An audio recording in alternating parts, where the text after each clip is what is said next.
श्री स्वामी समर्थ. सर्वताईंना स्वामी महाराज तुमच्या सर्व चांगल्या इच्छा पूर्ण करो. तर बघा, आज आहे मंगळवार. तर आज मंगळवारी अंगारिका चतुर्थी आली. तर आज जर आपण अंगारिका चतुर्थी दिवशी जर गणपती बाप्पांची सेवा चालू केली किंवा कधीही सेवा करा चालू, आज जर जमलं नाही तुम्हाला तर एखादा मंगळवार किंवा यायची दुसरी चतुर्थी आहे त्या चतुर्थीला सुद्धा केलं तर चालतं. बघा, तर ही सेवा आहे ना, ही 120 दिवसाची सेवा आहे. गणपती बाप्पांची सेवा आहे. जास्त काही सेवा नाही, परंतु 120 दिवसाची सेवा आहे आणि खूप उच्च कोटीची सेवा आहे. ही जर सेवा केली तर ह्या सेवेचं फळ बघा 100% भेटतं. कारण कसं आहे, गणपती बाप्पांची सेवा आहे. कोणतीही सेवा करा तुम्ही, पण मनोभावे श्रद्धा विश्वास भक्ती ठेवून जर केलं तर त्या सेवेचं फळ बघा 100% भेटत असतं. आज अंगारिका चतुर्थी आहे. आज नाही जमलं तर एखादा मंगळवार किंवा चतुर्थी बघून ही सेवा चालू करायची. ज्या ताईंना आज जमलं त्या ताईंनी आज करावं, ज्या ताईंना नाही जमलं त्याने पुढच्या चतुर्थीला करावं. तर सेवा काय करावी सांगते. काय करायचं माहिती आहे का, एक लाल फूल गणपती बाप्पांना डाळिंबाचा नैवेद्य किंवा गुळखोबऱ्याचं तर घेऊन जायचं आपण. फळ म्हणून डाळिंब किंवा लाल फळ घ्यायचं, सफरचंद वगैरे घ्यायचं. भेटलं तर डाळिंबच घ्यायचं.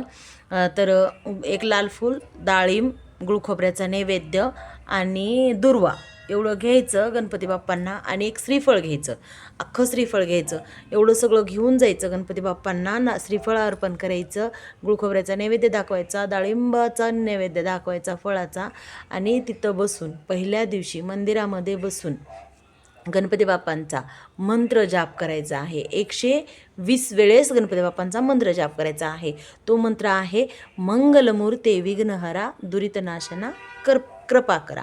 मंगलमूर्ते विघ्नहरा दुरितनाशना कृपा करा. या मंत्राचा 120 वेळेस जप, 121 वेळेस जप करायचा. आज फक्त तिथं करायचं. ज्या दिवशी आपण सेवा चालू करतो त्या दिवशी मात्र गणपती बाप्पाच्या मंदिरात सेवा करायची.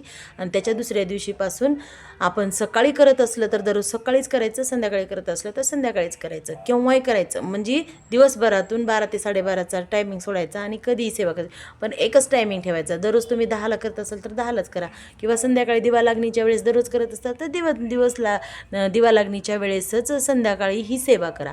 पण मंत्र आहे मंगलमूर्ती विघ्नहरा दुरितनाशना कृपा करा. हा मंत्र आहे. हा मंत्र जाप करायचा. आता ही सेवा कशासाठी केली जाते.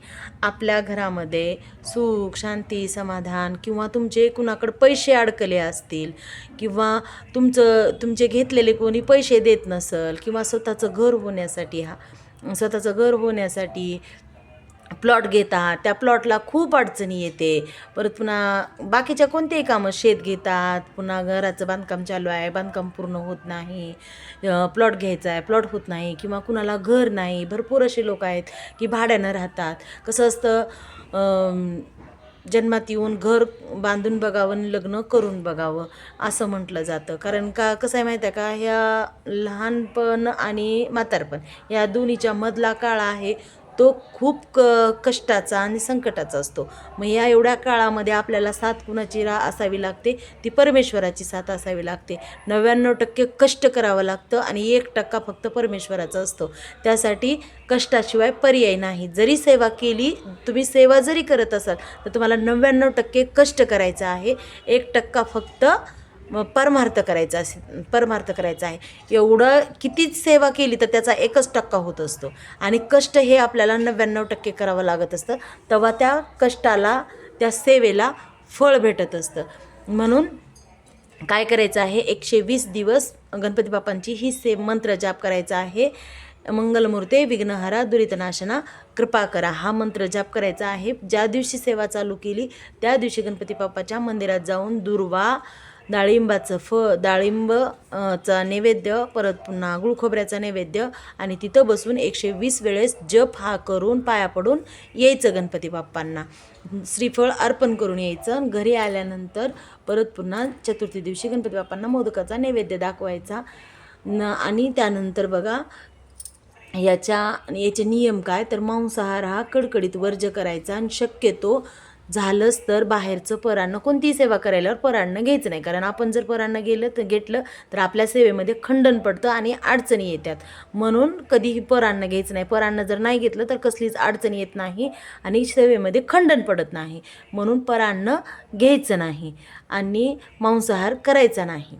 बाकी कोण्या गावाला गेलं ते तर चालतंय, परंतु बाकीचं शक्यतो परान्न घ्यायचं नाही. एवढी जर सेवा कटाक्षानं मनोभावे केली आणि मनात विश्वास ठेवला आणि विचार चांगले ठेवून करायचे. कधीही बघा, आपले विचार आपले कर्म चांगले ठेवून जर महाराजांची सेवा केली, कुण्याही देवाची करा, गणपती बाप्पांची जर आपण सेवा केली, कुण्याही देवाची सेवा केली, पण कर्म चांगले ठेवून दुसऱ्याच्या बाबतीत वाईट विचार न करता आपलं जर चांगला विचार करून जर सेवा केली तर ह्या सेवेचं 100% काय 101% फळ भेटणार म्हणजे भेटणारच.